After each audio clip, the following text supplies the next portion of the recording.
అలాగే కార్యక్రమంలో పాల్గొన్న మిత్రులందరికీ నమస్కారం. వెంకటేశ్వరరావు నాకు చాలా సంవత్సరాలు తెలుసు, కానీ మనసులో ఇంత లోతుగా ఎన్ని విషయాలు ఉన్నాయని ఇప్పుడు దాకా తెలవదు నాకు.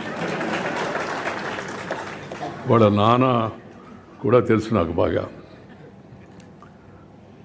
ఒక్క విషయం మాత్రం చెప్పాలా, ఈ ప్రపంచ చరిత్ర డాక్టర్ వెంకటేశ్వరరావు గారు రాసిన ప్రపంచ చరిత్ర పుస్తకాన్ని ఆవిష్కరించడం చాలా సంతోషంగా ఉంది.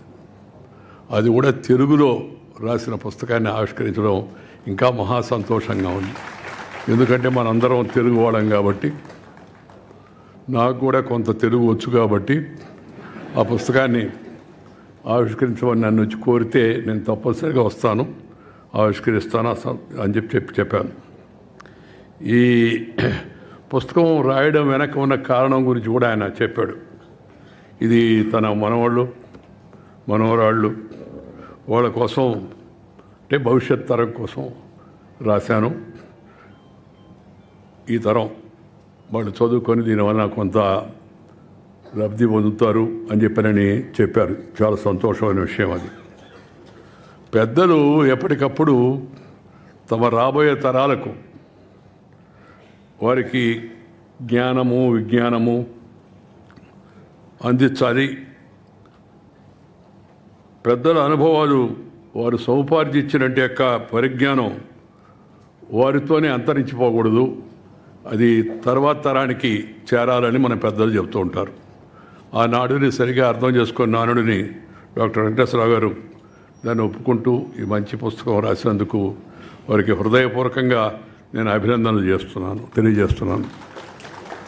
ఒక ప్రపంచ చరిత్ర ఒక పుస్తకంగా రాయడం అంత సులభం కాదు.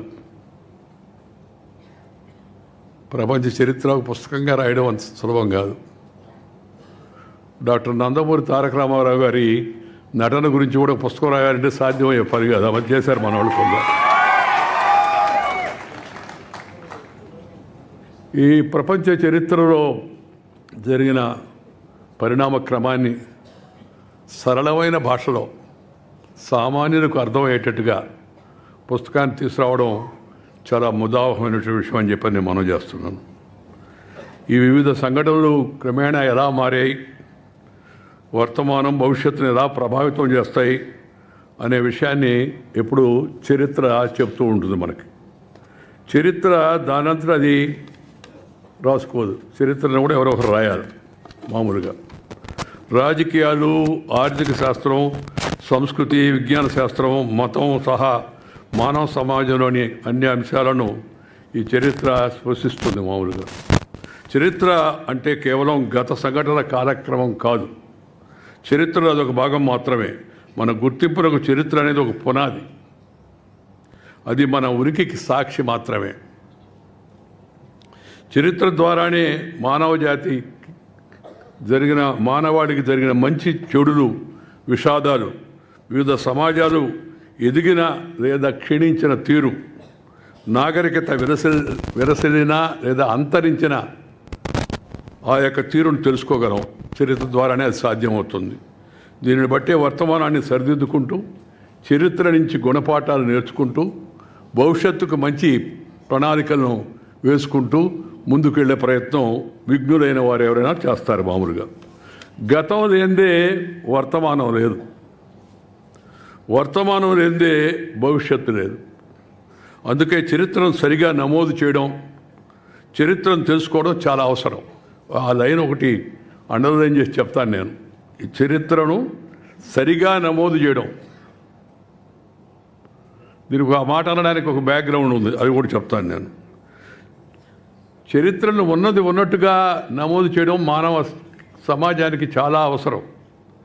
దురదృష్టవశాత్తు చరిత్ర చాలా వరకు నాకు కొంత అనుభవం ఉంది, కొంత వయసు కూడా ఉంది కాబట్టి కొంత చదివానండి.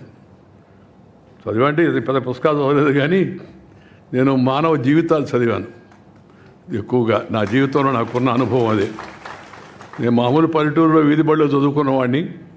అందువల్ల పెద్ద పెద్ద పుస్తకాలు చదివేంటికి ఆసక్తి కానీ అలాంటి అవకాశం కానీ ఆ విధమైన ప్రయత్నం కానీ నేను చేయలేదు. మామూలు పుస్తకాలు చదివాను.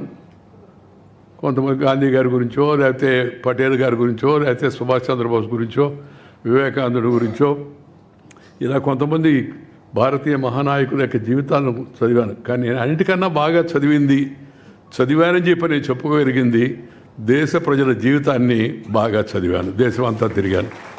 ఇప్పుడే నేను శ్రీనివాసరావు చెబుతున్నాను, నేను నా జీవిత కాలంలో 520 జిల్లాలు తిరిగాను దేశంలో, 520 డిస్ట్రిక్ట్స్. 18వ సంవత్సరం మొదలుపెట్టి ఇప్పుడు 75వ సంవత్సరం దాకా. దానివల్ల కొంత జ్ఞానం, కొంత ఏదో నాలెడ్జ్ అంటారు కదా, అది కొద్దిగా ప్రాప్తించేందుకు అవకాశం ఉంది. కానీ ఎందుకు చరిత్ర